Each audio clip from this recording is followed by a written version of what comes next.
G'day and welcome to another episode of Kiwi Car Life. And having driven the CL9 many times, the CU2 and more recently the CM2, the wagon version of the CL9, it's now time to finish off my collection of Accord Euro reviews with this, the CW2, the wagon version of the CU2. Now that was a lot of 2s and a lot of C's and a lot of chassis codes, but in essence this is basically a second gen Accord Euro with a bit of extra boot space. This particular one here is a Japanese import, which in my mind is actually a good thing because all of our New Zealand new cars had really average spec. They were pretty much all base models unless you opted for the one that has leather. But this one, as you'll see later on, is absolutely jam-packed with features, especially for a 2009. The owner of this car has fitted some really nice 18-inch wheels, and thank goodness he didn't put 19s on it, because the CM2 that I drove with 19s was like harder than falling down a flight of stairs. Every single bump that you hit on the road felt like you were hitting a landmine.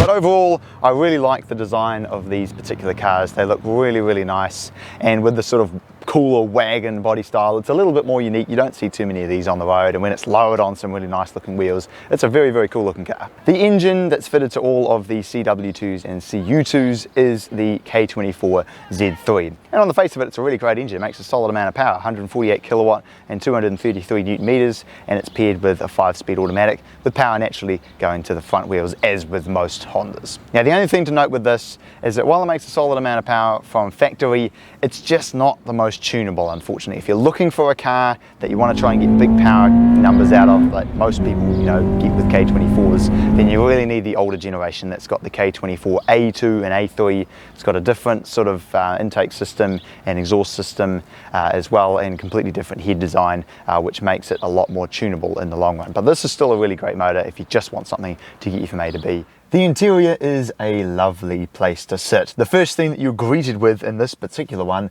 is the very vibrant white interior, which makes it feel very European on the inside. But then again, this is the Accord Euro, so naturally with this, they were going after the European cars. Features on the inside of here are absolutely fantastic, especially when compared with the New Zealand new ones that I'm more used to.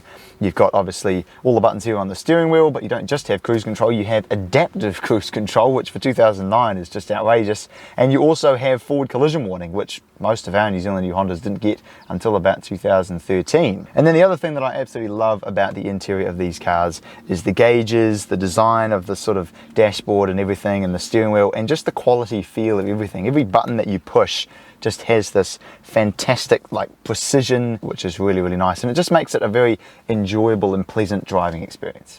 Well, here we are. The first thing that's staggering about this one: keyless entry. Would you look at that? Now the adaptive cruise, I set it to 70. Now will it detect the car in front and work? Yes it does. Look at that, 2009.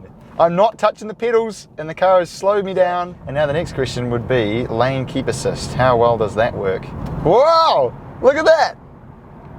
I mean, it shouldn't be that amazing, but this is a 2009 car and it has working adaptive cruise and lane keep assist. Wow, it actually works. I'm not touching the steering wheel and it's steering me around this corner. Let's take it up over Paikakariki Hill Road and see how this big old wagon performs. Oh yes, mate. I know I say with these that they're quite big and heavy and they're not the most powerful and all that kind of stuff, but they have enough power, let me tell you, and it's, it doesn't go half bad, man. Yes, the K24. Wow.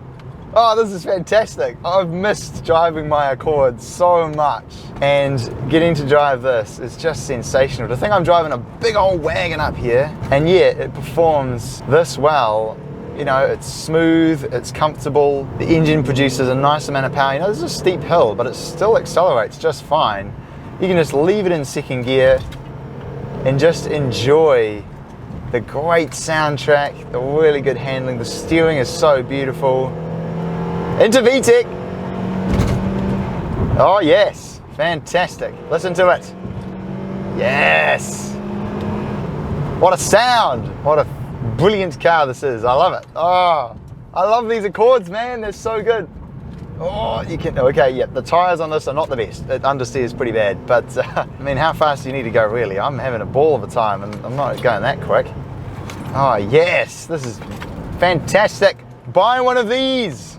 They are excellent cars. You will not regret it. Well, there we go. Thank you very much for watching this episode of Kiwi Car Life. And if you want to see me reviewing the previous generation of this Accord Euro Tourer, then click over here. And if you want to see me comparing the CU2 with the CL9, then click over here. And I will look forward to seeing you again next time.